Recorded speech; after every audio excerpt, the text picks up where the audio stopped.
Selamat petang, salam sejahtera. Ini satu pendedahan yang paling menarik sekali, yaitu berkaitan dengan penemuan oleh SPRM di rumah seorang bekas pengarah jabatan air, dan pada waktu serbuan beliau ialah pengarah jabatan air. Dan apa yang ditemui oleh SPRM ialah duit tunai saudara, bukan cukai, bukan cek, bukan online, bukan dalam handphone, bukan dalam cek dan sebagainya, tapi dalam bentuk tunai ditemui sebanyak Rm44 juta dalam pejabat, dalam rumah dan dalam kereta pengarah jabatan air di mana? Di Sabah. Rupa-rupanya ini kerja dia selama ini yang orang ramai tak tahu. Nak tahu apa yang dia buat sampai dia boleh dapat 44 juta tunai disimpan dalam pejabat, dalam rumah, dalam kereta, dalam entah di mana lagi. Ini yang dia buat rupa-rupanya. Tapi sebelum Anda tahu apa yang dia buat, sila tinggalkan dulu komen Anda tentang isu duit Rm44 juta tunai ini. Dan juga bantu saya, tolong tekan butang subscribe di ruangan subscribe. Tekan butang subscribe itu percuma dan Anda tak perlu bayar apa-apa dan membantu saya mengembangkan channel ini. Saudara-saudara sekalian, uang tunai kira-kira 44 juta, 921 barang kemas, 86 jam tangan mewah, dan 93 unit beg tangan berjenama ditemui dalam serbuan di pejabat rumah dan kenderaan milik bekas pengarah Jabatan Air Negeri JNS Awang Muhammad Tahir Muhammad Talib. Hishamuddin Muhammad Esa berkata, uang tunai Rm23 juta ditemui di atas meja perabot. Di atas meja perabot, sofa panjang, kabinet televisyen dan kabinet kayu, serta di dalam beg semasa serbuan pertama di pejabat Awang Tahir. Anda dapat bayangkan? Mari saya beritahu. Bayangkan kamu masuk ke dalam pejabat bos kamu, kamu temui duit 23 juta. 23 juta, bukan 2,3 juta. 23 juta ditemui di mana? Di atas meja pejabat. Atas meja pejabat ada duit belonggok. Dikira 23 juta. Selain itu, di sofa pejabat. Sofa pejabat, kamu tahu sofa pejabat? Sofa pejabat, Anda masuk dalam sofa pejabat bos kamu, masuk dalam pejabat bos kamu, buka pintu, duduk di atas sofa panjang, ada duit tunai. Yang lebih menarik lagi, dalam kabinet televisyen. Sekarang aku nak suruh kamu semua pergi ke kabinet TV kamu, buka, agak-agak ada duit tak? Adalah dalam 5-6 ringgit kan, 10 ringgit, 100 tak mungkin lah, takut hilang kan. Tapi bos yang ini, apa dia buat? Letak duit dalam kabinet televisyen. Dan paling menarik lagi, dalam kabinet kayu. Orang ni simpan duit dalam peti emas, dalam peti besi, dengan kunci dan macam-macam. Tapi bos yang seorang ni simpan duit merata-rata. Boleh kata taburlah, bertaburan di meja pejabat, di sofa panjang, kabinet televisyen dan kabinet kayu, serta dalam beg semasa serbuan. Dan jumlah yang dirampas ketika serbuan pertama itu berjumlah 23 juta. Bukan 2,3 juta, 23 juta. Beliau seterusnya berkata, 9 juta lagi ditemui di dalam boot Mazda, Rm 4 juta di dalam boot Mercedes-Benz, dan 8 juta lagi di dalam peti keselamatan di rumah Awang Tahir. Hishamuddin turut menjelaskan secara terperinci kepada mahkamah lokasi bungkusan wang, barang kemas dan jam tangan yang terdapat di setiap sudut pejabat Awang Muhammad Tahir, di pantry, rumah dan kereta pada Pulan Lakaran, dengan merujuk kepada setiap gambar yang diambil. Anda dapat bayangkan itu? Coba bayangkanlah, kamu masuk ke dalam rumah, masuk di rumah dalam pejabat bos kamu, tiba-tiba kamu terjumpa duit, barang kemas, bungkusan duit, jam tangan di setiap sudut pejabat. Aduh, saya pun tak dapat bayangkan bagaimana banyaknya duit itu. Menjawab soalan, Hishamuddin berkata, hanya Awang Tahir yang mempunyai akses ke bilik di pantry tersebut. Kerana ia berada di pejabat Awang Tahir, Kunci bilik hanya disimpan oleh Awang Tahir dan pembantu pribadinya, memaklumkan tiada sesiapa dibenarkan masuk bilik itu selain Awang Tahir. Sementara itu, di rumah Awang Tahir pula hanya istri Awang Tahir, Fauzia Piut, yang mempunyai akses ke peti keselamatan, di mana wang, barang kemas, jam tangan ditemui kerana dia satu-satunya orang yang mengetahui nombor gabungan peti keselamatan itu. Hishamuddin diberi keterangan lanjut pada Jumat di hadapan Hakim Mahkamah Session Abu Bakar Manat dalam perbicaraan Awang Tahir 58 tahun, Fauziah 55 dan Lim Lambeng 66 terhadap 37 pertuduhan pengubahan wang haram, membabitkan wang tunai dan simpanan bank berjumlah Rm61.5 juta serta pemilikan barangan kemas yang menyalahi undang-undang.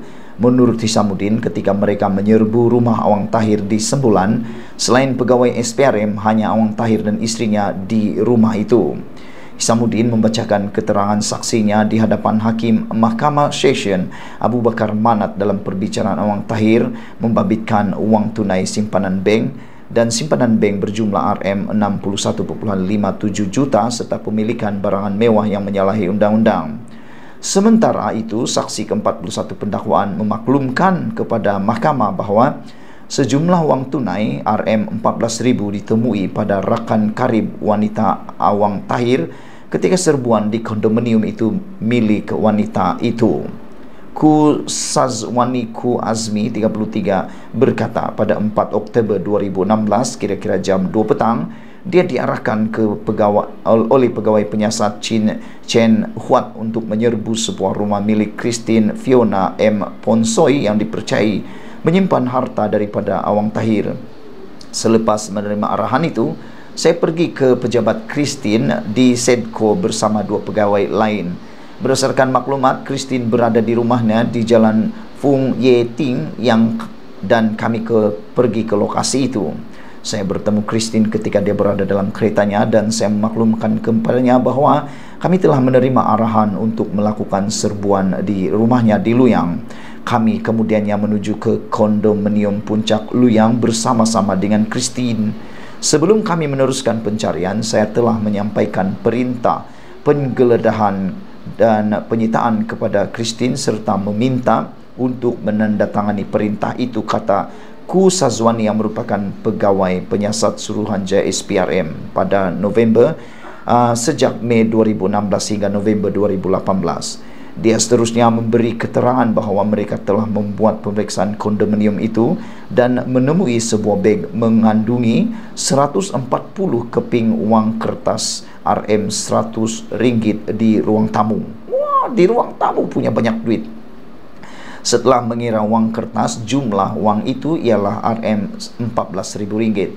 Selain wang itu, kami tidak menjumpai apa-apa barang berharga atau barang mencurigakan dari kondominium itu. Kami kemudian merampas wang itu dan kembali ke pejabat SPRM Sabah. Saya menerima arahan untuk menyimpan sementara wang tunai rampasan itu sementara menunggu arahan selanjutnya, katanya. Saya kemudian memasukkan wang itu ke dalam kabinet besi dan menguncinya. Pada 19 Disember 2016, saya telah diarahkan oleh Datuk Muhammad Zamri Zainul Abidin untuk menyerahkan wang tunai Rm14.000 yang dirampas daripada Christine kepada pegawai SPRM Muhammad Yusuf Awang Osman, kata Ku Sazwani dan kenyataan. Ku Sazwani seterusnya memaklumkan bahawa Christine mempunyai hubungan dengan Awang Tahir kerana dia memberi Christine wang Rm14.000. Menurut Ku Sazwani, Christine tidak ditahan SPRM tetapi dia merupakan salah seorang saksi pendakwaan. Sementara itu, saksi ke-39 pendakwaan berkata dia diarah menyerbu pejabat dan rumah bekas timbalan pengarah Jabatan Air Negeri Lim bagi mengesan bukti perbuatan jenayah rasuah yang dilakukan Lim. Nordinas berkata serbuan pertama dilakukan di pejabat Lim dan kemudian Kementerian Keuangan Sabah dan mereka tidak menemui sebarang bukti berkaitan siasatan case of water. Pasukan kami kemudian bergerak bersama Lim ke lokasi kedua, iaitu rumah Lim di Jalan Penempatan di sini. Kami kemudian membuat pemeriksaan di rumah dan di dalam kenderaan milik Lim.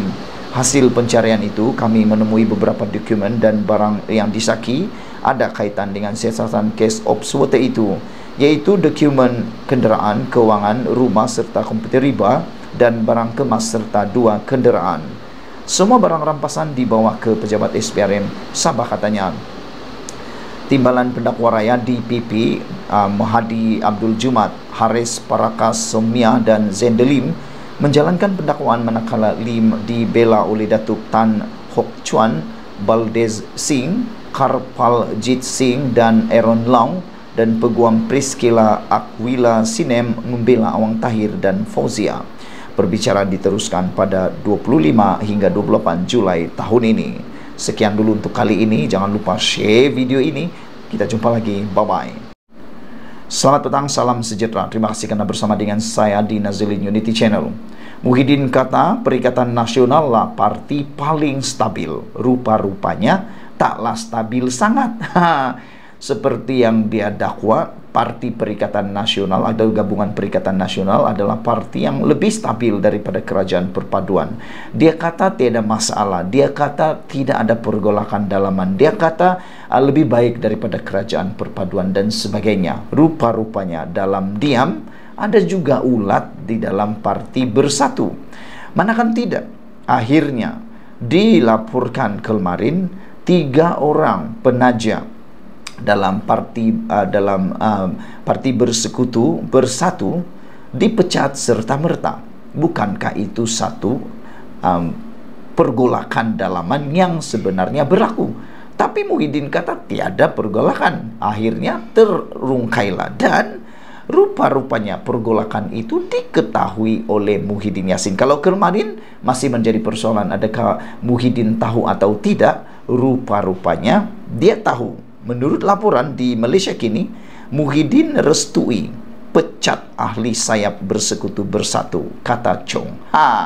Akhirnya yang disembunyi-sembunyikan, cuba disembunyikan, cuba untuk tidak diketahui orang, akhirnya keluar. Kata pepatah Melayu, bagaimanapun sembunyikan sesuatu, kalau dah berulat, ia tetap berbau. Tutup macam manapun bangkai, kalau sudah berulat, ianya tetap akan keluar juga dan akan berbau. Akhirnya laporan ini menyatakan Muhyiddin restui pecat ahli sayap Bersekutu Bersatu. Pengerusi sayap Bersekutu Bersatu Chong Fat Ful berkata pemecatan beberapa pemimpin penaja telah direstui oleh Presiden Parti Muhyiddin Yassin. Dia berkata demikian ketika diminta mengulas dakwaan pergolakan dalam cabang anggota Bukan Bumiputra Bersatu itu. Ini selepas sekurang-kurangnya 3 pemimpin penajanya dipecat serta merta. 3 pemimpin tersebut ialah Naib Ketua Sayap Bersekutu Parti Mahaganapati Das, Ketua Penerangannya S. Subramaniam, dan Ahli Exco MU Raja. Subramaniam dan Mahaganapati bukan dalam Exco Sayap Bersekutu Bersatu Nasional. Mereka berdua tidak pernah menerima watikah lantikan dari mana-mana pihak. Watikah lama ditamatkan supaya watikah baru dapat dikuatkuasakan tanpa sebarang kekeliruan, kata beliau. Watikah baru telah ditandatangani oleh Tan Sri Presiden Bersatu Muhyiddin Yassin sendiri pada 6 Jun 2023. Ini bermakna pelantikan Exco baru Sayap Bersekutu Bersatu Nasional dibuat dengan pengiktirafan Presiden, katanya kepada Malaysia Kini. Bagaimanapun, Chong tidak menjelaskan berhubung pemecatan MU Raja. Untuk rekod, Sayap Bersekutu Bersatu ditubuhkan pada 2021 selaku cabang parti itu yang mewakili ahli Bukan Bumiputra. Pada awalnya, sayap itu diketuai bekas ahli Parlimen Segamat, Edmund Santahara Kumar. Ketika itu, seramai 14 ahli diberikan watikah pelantikan ke jawatan kepimpinan oleh Muhyiddin. Chong yang juga naib ketua kemudiannya menggantikan Santahara pada Ogos tahun lepas. Di bawah pimpinan Chong, Mahaganapati dilantik sebagai naib ketua baru, manakala Subramaniam dilantik sebagai ketua penerangan. Sementara itu, Subramaniam memberitahu Malaysia Kini kenyataan Chong itu tidak tepat dan mengelirukan. Menurutnya, Presiden Bersatu tanda tangan watika baru pada 6 Jun. Namun saya ada bukti bahawa Muhyiddin tidak tahu isu pemecatan sehingga 10 Jun, kata beliau. Pada pagi 10 Jun, Muhyiddin sendiri membalas teks mesej saya bahawa dia tidak tahu mengenai pemecatan dalam sayap bersekutu. Jadi, kata beliau, bagaimana Presiden boleh iktiraf pelantikan baru pada 6 Jun? Sedangkan pada 10 Jun, dia sendiri berkata bahawa dia tidak tahu mengenai pemecatan, katanya. Tambahnya, dia masih menyimpan teks mesej Muhyiddin sebagai bukti. Yang kedua, Chong berkata pelantikan baru dibuat pada 6 Jun, tapi pemecatan dikeluarkan pada 16 Jun. Macam mana ini, kata beliau. Biasanya pecat penyandang kemudian lantik yang baru, tapi Chong lantik yang ahli baru dulu. Lepas 10 hari pecat yang lama, ia sangat mengelirukan dakwanya. Menurut Subramaniam, surat bertarikh 16 Jun ditandatangani oleh penolong setiausaha Dr. Richard Ng memaklumkan satu jawatan kuasa penaja yang baru sedang dalam proses pelantikan. Chong kata Presiden tanda tangan watika baru pada 6 Jun. Surat pula kata satu jawatan kuasa penaja yang baru sedang dalam proses pelantikan. Yang mana satu betul, soal Subramaniam. Persoalan besar di dalam isu konten ini ialah, adakah dengan pergolakan dalaman seperti ini akan menyeru, akan dapat menjentik hati ROS pula. Ingat, kerajaan sekarang di bawah kepimpinan Anwar Ibrahim. Kalau ROS terjentik dan dapat menghidu masalah seperti ini yang penuh dengan kekeliruan, adakah Bersatu akan bakal menerima bahana besar, termasuklah akan diharamkan pula atau dibubarkan, dan tak boleh pula bertanding tiba-tiba dalam PRN. Itu kita tak tahu. Kita tunggulah nanti macam mana.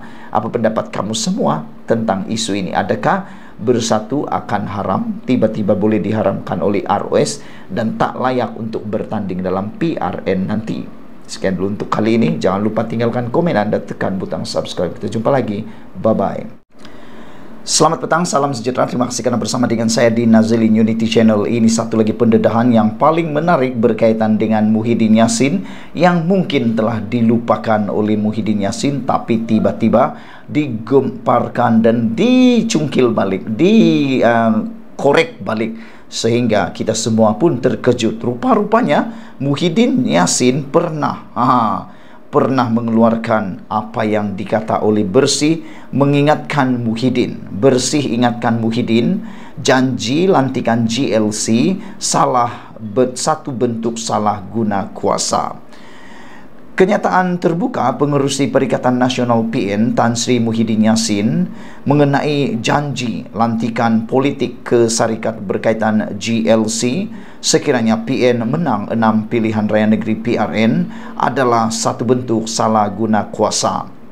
Gabungan Pilihan Raya Bersih dan Adil Bersih dalam satu kenyataan hari ini berkata, ia juga bertentangan dengan amalan takbir urus yang baik. GLC ialah syarikat yang wujud untuk memelihara dan mengembangkan kekayaan awam dan bukan mesin ATM parti politik untuk meletakkan penyokong serta parti dalam senarai gaji negeri, kata beliau. Dalam mengisytiharkan hasratnya secara terbuka, kami juga tertanya-tanya sama ada ia satu bentuk pembelian undi untuk mendapatkan songkongan kumpulan tertentu, kata beliau lagi. Katanya bentuk naungan politik itu malangnya sudah menjadi sebahagian daripada budaya politik dan setiap kerajaan berturut-turut termasuk kerajaan perpaduan semasa juga bersalah kerana melantik ahli politik sama ada wakil rakyat atau bukan wakil rakyat ke lembaga pengarah GLC. Bersih konsisten sebagai pemerhati dan kumpulan pendesak di semua pentadbiran yang berbeza sepanjang tahun bahawa ahli politik yang juga wakil rakyat tidak harus dilantik ke jawatan GLC. Tanggungjawab utama mereka kepada pengundi dan menjadi penggubal undang-undang dan bukannya sebagai pengarah syarikat, kata beliau. Bagi ahli politik yang bukan wakil rakyat pula, kita mesti menyediakan proses yang jelas dan ketat untuk memastikan ketelusan dan hanya individu berkelayakan yang sesuai dilantik kerana mereka diamanahkan dengan aset awam, kata beliau lagi. Katanya, pengundi perlu bijak mengundi dalam pilihan raya negeri akan datang bagi memastikan parti atau calon yang komited dengan reformasi institusi untuk menghapuskan rasuah dipilih supaya negara dapat dibersihkan, dibebaskan daripada belenggu naungan politik dan rasuah, kata beliau lagi. Sebuah portal pada Rabu lalu melaporkan kenyataan Muhyiddin yang antara lain menyatakan PN siap sedia membentuk kerajaan di 6 negeri dan sudah menyelesaikan agihan jawatan termasuk ketua GLC jika menang PRN akan datang.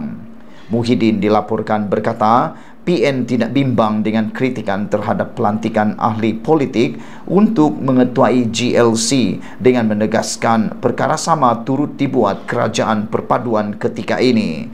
Saudara-saudara sekalian, bersih ingatkan Muhyiddin, janji lantikan GLC satu bentuk salah guna kuasa. Jadi, rupa-rupanya tindakan Muhyiddin menyatakan secara terbuka bahawa Perikatan Nasional telah menyelesaikan semua perkara berkaitan dengan pelantikan jawatan termasuk GLC telah pun boleh menjadi senjata politik, senjata untuk PRN kali ini. Jadi hati-hatilah kepada Muhyiddin apabila membuat apa-apa tindakan terbuka, kerana ia boleh menjadi senjata politik dan boleh membawa kepada peluru untuk kempen PRN kali ini. Sekian dulu untuk kali ini. Adakah anda juga setuju bahawa Muhyiddin harus ingat bahawa janji lantikan GLC juga salah satu bentuk salah guna kuasa? Kalau parti gabungan PN kata, kalaulah mereka kata atau berpendapat atau cuba untuk menggunakan isu pelantikan GLC oleh kerajaan perpaduan, makna kata mereka pun akan juga terpalit sama, kerana Muhyiddin sudah kata termasuk GLC sudah ditamatkan. Sekian dulu untuk kali ini. Jangan lupa tinggalkan komen anda, ikuti terus ulasan selepas ini. Selamat petang, salam sejahtera. Terima kasih kerana bersama dengan saya di Nazilin Unity Channel. Saudara-saudara sekalian, lihat paparan tajuk ini sekarang. Dipetik daripada Malaysia Kini, yang amat panas dan penuh dengan kontroversi, dan pastinya anda akan sukai dan anda akan bantu share kerana ini memang amat kontroversi dan sangat panas menjelang PRN baru-baru ini. Adakah anda setuju dengan pendapat daripada Agus yang mengatakan PAS paling banyak buat fitnah? Saudara-saudara sekalian, ini satu pendedahan yang memang luar biasa dan memang kontroversi, dan pastinya akan menimbulkan banyak komen daripada anda. Bantu saya, tinggalkan komen anda dalam ruangan komen di bawah ini dan tekan butang subscribe untuk membantu mengembangkan channel Suara Rakyat ini. Tekan butang subscribe itu percuma. Saudara-saudara, apa pendapat anda dengan apa yang dinyatakan oleh Agus ini, yaitu PAS paling banyak buat fitnah, kata beliau? Adakah anda setuju dengan pernyataan beliau mengatakan bahawa PAS adalah yang paling banyak buat fitnah? PAS merupakan parti politik paling banyak membuat fitnah dan terkait dengan saman di mahkamah, kata Ketua Pengarah Jabatan Komunikasi Komuniti JKOM, Muhammad Agus Yusuf. Menulis di Facebook, Muhammad Agus menyenaraikan permohonan maaf dibuat pemimpin PAS selepas melakukan sesuatu dakwaan kepada musuh politik mereka.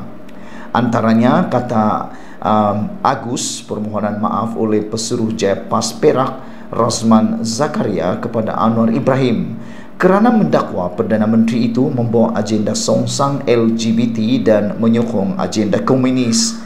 Menurutnya, pada 22 Jun lalu, Adun Kubu Gajah Khalil Yahya memohon maaf kerana mendakwa Perdana Menteri melantik ahli Parlimen Seputih Teresa Kok sebagai pengerusi Felda. Terbaru, pada 25 Jun lalu, katanya, Akhbar Harakah Delhi pula memohon maaf kerana mendakwa bekas ahli DAP Muhammad Razali Abdul Rahman pernah menjadi penasihat khas Lim Guan Eng. Jika hendak disebutkan senarai fitnah PAS paling banyak, kata Muhammad Agus yang turut menyenaraikan kesamaan fitnah terhadap pemimpin PAS sejak 2017. Agus berkata, sebagai sebuah parti Islam, PAS sepatutnya membawa akhlak yang baik dan bukannya membuat persepsi serta tanggapan tanpa bukti. Tidak setuju, kritiklah, kata beliau. Jangan berkempen berunsur fitnah, perkauman, penghinaan, dan unsur-unsur yang bercanggah dengan nilai Islam, katanya lagi. Menurutnya, perbuatan itu menjadi semakin berbelasa setiap kali menjelang pilihan raya.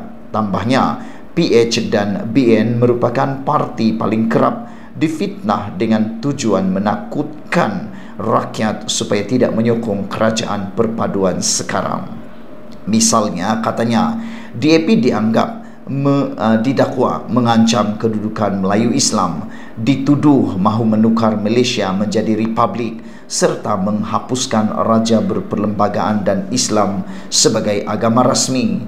Tanpa merujuk kepada mana-mana pemimpin PAS, Muhammad Agus berkata, tugas ulama sepatutnya menjadi contoh dan teladan kepada bukan Islam.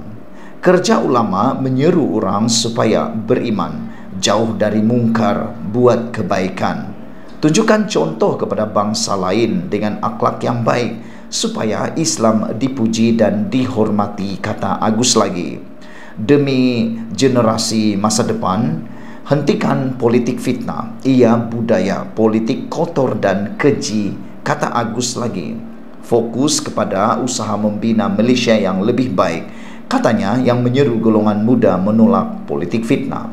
Saudara-saudara sekalian, saya sangat setuju dan sangat menyokong apa yang dinyatakan Agus dalam ulasan beliau ini apabila beliau berkata, kerja ulama menyeru orang supaya beriman, jauh dari mungkar, buat kebaikan. Tunjukkan contoh kepada bangsa lain dengan akhlak yang baik, supaya Islam dipuji dan dihormati, kata beliau. Demi generasi masa depan, hentikan politik fitnah, ia budaya politik kotor dan keji. Saya sebagai generasi muda di dalam arus politik Malaysia, saya menyokong saranan Agus supaya politik fitnah ini perlu dihentikan segera dan ianya merupakan budaya politik yang kotor dan jijik. Selain itu, ada banyak cara lagi mahu menang selain daripada cara menabur fitnah. Antara cara yang paling mudah, tunjukkan bahwa Anda adalah parti yang terbaik melalui kerja yang terbaik. Fokus kepada usaha membina Malaysia yang lebih baik, bukannya fokus kepada politik fitnah. Hentikan politik fitnah. Dan sesungguhnya generasi muda yang ada di Malaysia, dengarkan baik-baik. Kita seharusnya menolak politik fitnah, kerana politik fitnah adalah satu dosa dan kejijikan kepada kita semua. Tunjukkan hasil pekerjaan, bukan fitnah. Sekian dulu untuk kali ini. Ikuti terus ulasan selepas ini. Selamat pagi, salam sejahtera. Akhirnya hari ini kita dapat satu berita yang paling gembira daripada SPRM, yang mana SPRM buka siasatan dakwaan rasuah di KLIA. Wah, ini cerita yang hangat dari beberapa hari yang lepas berkaitan dengan kekecohan di KLIA, yang mana Tiong King Sim menyatakan bahawa Menteri Motek Kesenian, Kebudayaan dan Pelancongan mengatakan bahawa ada berlaku rasuah di pintu masuk KLIA. Dan akhirnya melalui berita BH Online ini dinyatakan SPRM sudah buka siasatan dakwaan rasuah di KLIA. Ini terbaik. Begini yang kita mau. SPRM begini yang kita mau. Dapat saja laporan, dapat saja pendakwaan, dakwaan atau dapat saja pendedahan begini, tidak tunggu lama-lama. Terus bertindak, terus serang. Ini yang bagus. Jangan tunggu-tunggu, siasat dulu. Anda tahu bila siasat lamanya berapa, baru terlepas. Kita mau yang terus bertindak. Begini yang terbaik. Apa pendapat kamu semua? Adakah Anda setuju dengan saya bahwa beginilah yang kita mau? SPRM terbaik, beginilah yang kita mau. Yang mana dapat saja pendedahan, terus segera bertindak, terus siasat. barulah semua mat rasuah sakau ini takut dan tidak lagi berani cuba-cuba terpikir untuk buat sajalah, tidak juga tindakan pun. Itu yang kita tidak mau berlaku. Kita hormati dan kita sanjungi, kita kagumi SPRM yang ada sekarang ini. Ketua Pesuruhjaya Suruhanjaya Pencegahan Rasuah Malaysia SPRM Tan Sri Azambaki mengesahkan pihaknya akan membuka siasatan berhubung dakwaan rasuah yang berlaku di Balai Ketibaan KLIA. Beliau berkata agensi itu juga akan mendapatkan maklumat berhubung perkara itu dalam tempoh terdekat. Berhubung dakwaan rasuah yang dinyatakan oleh Menteri Pelancongan Seni dan Budaya, SPRM akan menyiasat perkara itu, kata beliau lagi. SPRM akan mendapatkan maklumat daripada semua pihak dan menyiasat perkara itu sewajarnya. Oleh itu, kami menggesa orang ramai supaya tidak mensensasikan atau membuat spekulasi mengenai perkara ini, katanya. Semalam terdapat laporan seorang menteri didakwa menceroboh masuk ke Balai Ketibaan Antarabangsa KLIA bagi membebaskan pelawat China yang ditahan Jabatan Immigration.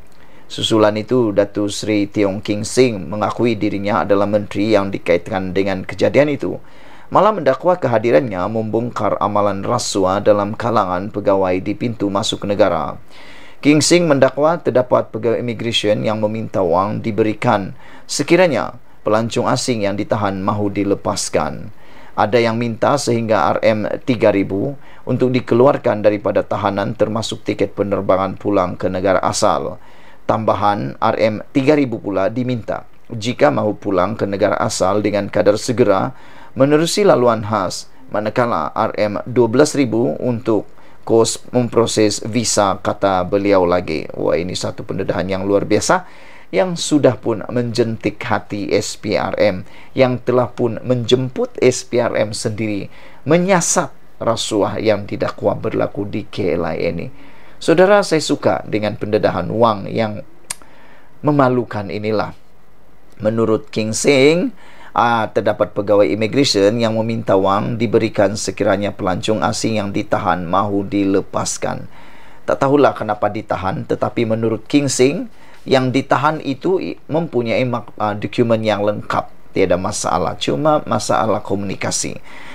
Tetapi apabila King Sing mendedahkan ada pegawai immigration yang meminta sehingga RM3,000 untuk dikeluarkan daripada tahanan, termasuk tiket penerbangan pulang ke negara asal. Tambahan RM3,000 pula diminta jika mahu pulang ke negara asal dengan kadar segera menerusi laluan khas, manakala RM12,000 untuk kos memproses visa. Ini satu perkara yang memalukan negara. Terima kasihlah kepada SPRM yang bertindak cekap, pantas, segera untuk membuka kertas siasatan dakwaan rasuah di KLIA ini tanpa membiarkannya melalut. SPRM segera bertindak. Terima kasih SPRM, I love you so much. Semoga negara ini terus membangun, diperbaiki dengan lebih tangkas cepat di bawah kepimpinan Datuk Seri Anwar Ibrahim dan juga Azambaki. Semoga barah yang sudah melarut lama dalam negara ini dapat disembuhkan dengan kadar segera. Tak sembuh sepenuhnya pun, kalau sembuh 90% pun sudah kira yang terbaik, dan terima kasih syukur kepada Tuhan. Kita jumpa lagi, Malaysia kita punya, kita juga sama-sama ikuti terus ulasan selepas ini. Selamat pagi, salam sejahtera. Terima kasih karena bersama dengan saya di Nazilin Unity Channel. Akhirnya dalang orang yang menyebarkan video tentang kekecohan di KLIA baru-baru ini melibatkan Menteri Pelancongan Kebudayaan dan Kesenian akhirnya didedahkan. Dari kemarin sampai sekarang netizen mempersoalkan siapa sebenarnya yang mendedahkan, siapa sebenarnya yang memulakan penyebaran video tular yang menjadi buah mulut dan salah tafsir dalam kalangan penggemar media sosial warganet. Sehingga kan ada juga pemimpin-pemimpin parti politik yang turut tergesa-gesa membuat keputusan memohon menteri itu diletakkan jawatan, dipecat dan sebagainya, kerana gara-gara sebuah video yang ditularkan itu. Persoalannya ialah siapa yang menularkan video itu, kenapa dia tularkan, dan apa kepentingan dia tularkan video itu. Rupa-rupanya ini dia. Menurut MOTAC, Menteri Motek mendedahkan dalang sebenar yang menyebarkan video 100% daripada anggota immigration. Akhirnya didedahkan sendiri oleh menteri bahawa dalang yang menyebarkan video kecoh di KLIA itu adalah 100% daripada anggota immigration. Menteri Pelancongan Seni dan Budaya Datuk Seri Tiong King Sing akan merujuk kepada Suruhanjaya Komunikasi dan Multimedia SKMM untuk menyiasat dalam penyebaran video kekecohan yang mendakwa dirinya menyalahguna kuasa di lapangan terbang KLIA kemarin. Tanpa berselindung, King Sing mendakwa video itu dirakam oleh pegawai immigration yang turut berada di tempat kejadian. Beliau turut mendakwa penyebaran itu adalah tindakan yang sengaja untuk menutup kesalahan serta aktiviti rasuah yang berlaku di Balai Ketibaan berkenan. Kita sebagai netizen mahukan kebenaran. Kita sebagai netizen mahu cerita yang benar dan tepat. Oleh sebab itu, saya secara peribadi menyokong tindakan King Sing ini supaya SKMM mengambil tindakan untuk menyiasat penyebaran video tersebut dan sesungguhnya perlulah disiasat. Mengapa video itu disebarluaskan kalau benarlah tindakan pendedahan daripada Menteri Motek ini bahawa dalam sebar video 100% daripada anggota immigration, kita nak tanya kenapa anggota immigration itu menyebarkan video tersebut. Bukankah perkara itu larangan kepada penjawat awam untuk menyebarkan video berkaitan apa-apa di tempat kerja? Bukankah itu melanggar tata cara kerja seorang anggota penjawat awam? Lebih-lebih lagi kalau benar ianya direkam oleh pegawai immigration. Jadi SKMM wajib menyiasat dalam penyebaran video tersebut seperti yang dinyatakan oleh Tiong King Sing ini supaya tindakan itu dapat menutup dapat membuka apa cerita sebenarnya di sebalik video itu, yang mana menurut beliau penyebaran itu adalah tindakan yang sengaja untuk menutup kesalahan serta aktiviti rasuah yang berlaku di Balai Ketibaan. Menurut King Sing lagi, kenapa orang immigration takut sangat orang tular gambarnya? Punca viral ini saya boleh sahkan 100% daripada immigration sendiri kerana saya berada dalam pejabat immigration. Beliau berkata, oleh itu, dalang yang mengambil dan menyebarkan video berkenan perlu disiasat dengan segera kerana melakukan berita yang tidak benar. Saya mahu satu siasatan lengkap. Periksa gambar viral itu daripada telefon siapa, dan saya minta SKMM melakukannya dan pegawai ini disiasat. Kenapa dia melakukannya? Kenapa buat berita tidak tepat? Buat tuduhan fitnah? Adakah mahu sebarkan atau selamatkan segelintir pegawainya? Kata beliau lagi. Wah, ini satu pendedahan yang luar biasa yang patut kita ikuti terus, dan saya fikir sesuailah Tiong King Sing kata SKMM perlu menyiasat dalam penyebaran video berkaitan kekecohan itu dan yang mana mendakwa dirinya menyalahguna kuasa di lapangan terbang KLIA. Dan King Sing juga berkata bahawa beliau tahu siapa yang menyebarkan itu kerana dia ada di pejabat immigration. Beliau turut mendakwa penyebaran itu adalah tindakan yang sengaja untuk menutup kesalahan serta aktiviti rasuah yang berlaku di Balai Ketibaan berkenan. Selamat pagi, salam sejahtera. Kita dapat satu berita yang paling menyedihkan di seluruh Malaysia. Persoalan besar ini melibatkan Hadi Awang, Presiden PAS. Persoalan mula berlegar-legar. Siapa yang akan menggantikan Hadi Awang jika ada apa-apa perkara yang besar melibatkan beliau? Lebih-lebih lagi, DUN Kelantan telah pun diumumkan bubar beberapa hari yang lepas. Ini akan menyaksikan DUN Kelantan akan menjalani PRN, Pilihan Raya Negeri. Namun, dengan laporan yang diterima ini daripada Malaysia kini, persoalan besar ialah adakah Abdul Hadi Awang akan dapat menjadi calon dalam PRN ini atau beliau tidak akan dicalonkan kerana keadaan kesihatan Abdul Hadi Awang yang merosot Ini disahkan sendiri oleh anak beliau apabila anak beliau memohon doa dan solat hajat untuk kesehatan Abdul Hadi Awang yang telah dilaporkan merosot sejak semalam. Saudara-saudara sekalian, persoalan netizen dalam ruangan komen menyebut beberapa persoalan. Pertama, adakah Hadi Awang akan ada kekuatan untuk mengikuti kempen? Kedua, apakah dengan kesehatan Hadi Awang yang merosot ini akan mengganggu perjalanan kempen PAS dan akan boleh menjadi puncak kekalahan kepada PAS dalam pilihan raya kali ini? Karena dapat dilihat kepimpinan PAS ini banyak dipengaruhi oleh Tuan Haji Abdul Hadi Awang.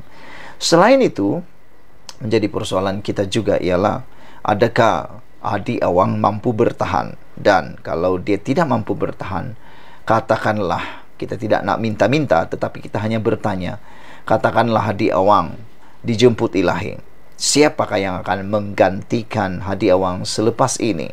Adakah Tuan Ibrahim Tuatmat yang akan menggantikan beliau menjadi Presiden PAS selepas ini?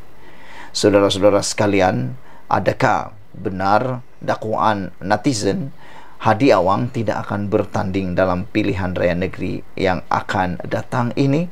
Kalau dia tidak bertanding, maksud kata beliau mempunyai PAS mempunyai masalah yang besar dalam kempen akan datang.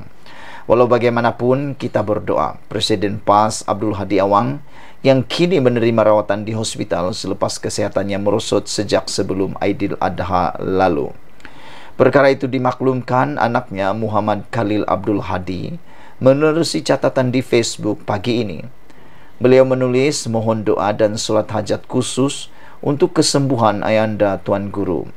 Kesehatan Ayanda sedikit merosot sebelum Aidil Adha dan kini sedang menerima rawatan dan pemantauan lanjut oleh pihak doktor di hospital, kata beliau lagi. Bagaimanapun, Muhammad Khalil yang juga adun batu buruk tidak memaklumkan lokasi hospital Abdul Hadi dirawat. Menurutnya, Abdul Hadi telah berada dalam keadaan uzur ketika majlis pelancaran Jentera Pilihan Raya Pemuda PAS Terengganu pada 27 Jun lalu. Bagaimanapun, katanya ahli parlimen Marang itu tetap menggagahkan diri untuk hadir program berkenan. Semoga Allah mengurniakan kesehatan dan kesejahteraan kepada Ayanda Tuan Guru berkat doa yang dipanjatkan oleh kita semua, katanya.